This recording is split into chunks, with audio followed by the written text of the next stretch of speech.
Je vous rappelle que la semaine dernière, j'étais dans une réunion à Paris où il va venir des chrétiens du monde entier pour célébrer Jésus, où les évangéliques ont écrit, et l'archevêque de Paris a envoyé des représentants parce qu'ils voulaient être là. Avant, on aurait dit, il n'y a pas besoin. Et maintenant, on a besoin de tout le monde. Que pour les JO de 2024, l'évêque qui s'occupe des JO a demandé aux protestants, à tout le monde, qu'on fasse ensemble. Les premiers à répondre, c'est les Coréens. On va venir intercéder pour vous. Ce sont eux, ils passent des heures en intercession. Des guerriers. Et ils viennent de partout pour aider l'Église de France en même temps qu'on voit toute cette merde, on ne peut pas dire autre chose. Dieu est en train de préparer des merveilles pour l'Église. Vous vous rendez compte? C'est pour ça qu'on n'est pas dans un discours catastrophique, mais dans une espérance extraordinaire.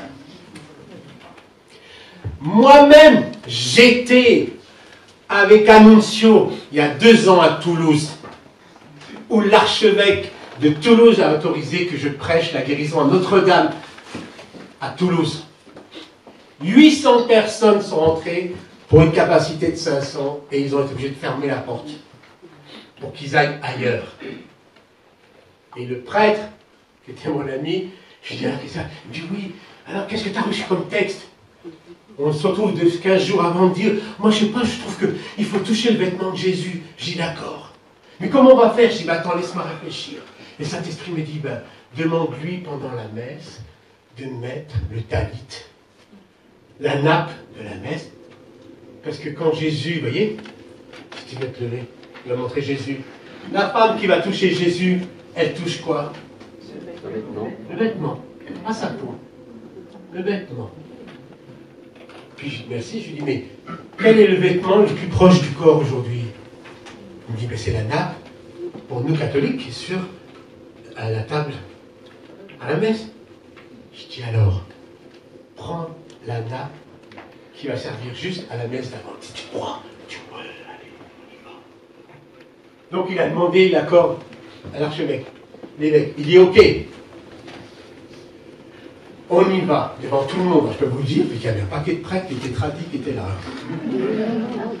C'est moi, le protestant, qui demande au prêtre de prendre la table sur l'autel, et de la venir, et que les gens viennent la toucher.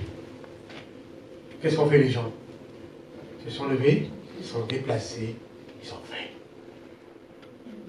Le premier qui a été guéri, c'est un dominicain qui a témoigné à Lourdes. Après, parce que c'est après c'était, je sais pas ce que c'était quand il y avait, comment ça s'appelle, un autre pays dominicain qui font le grand rassemblement sur le rosaire. Voilà, il a témoigné là, la guérison qu'il a vécue. Et donc, moi je dis, écoutez, moi j'ai prié juste pour les prêtres et les responsables du renouveau. Donc ils viennent, donc, à une demi-heure de queue d'attente. Pendant que les autres recevaient la guérison, puis les équipes prières partout qui priaient. Et là, tout d'un coup, il y a quelqu'un qui vient, puis je vois qu'il y avait une croix, je dis, mais vous êtes qui? Il dit, voilà, c'est Monseigneur Légal, l'archevêque de Toulouse. Je dis alors, tu pries pour moi, tu pries pour lui.